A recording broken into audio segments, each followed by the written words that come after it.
دوستو، خداوند کا کلام آپ تک پہنچا ہے۔ پلیز لائک اور شیئر لازمی کیجیے۔ God bless you. زبور 138۔ میں پورے دل سے تیرا شکر کروں گا، معبودوں کے سامنے تیری مدح سرائی کروں گا۔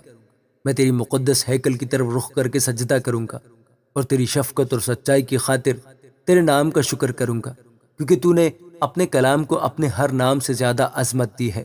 جس دن میں نے تجھ سے دعا کی تو نے مجھے جواب دیا اور میری جان کو تقویت دے کر میرا حوصلہ بڑھایا۔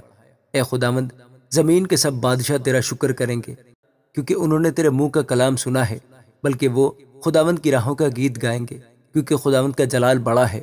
کیونکہ خداوند اگرچہ بلند و بالا ہے تو بھی خاکسار کا خیال رکھتا ہے، لیکن مغرور کو دور ہی سے پہچان لیتا ہے۔ خواہ میں دکھ میں سے گزروں تو مجھے تازہ دم کرے گا، تو میرے دشمنوں کے قہر کے خلاف ہاتھ بڑھائے گا اور تیرا دہنا ہاتھ مجھے بچا لے گا۔ خداوند میرے لیے یہ سب کچھ کرے گا۔ اے خداوند، تیری شفقت ابدی ہے، اپنی دستکاری کو ترک نہ کر۔ آمین۔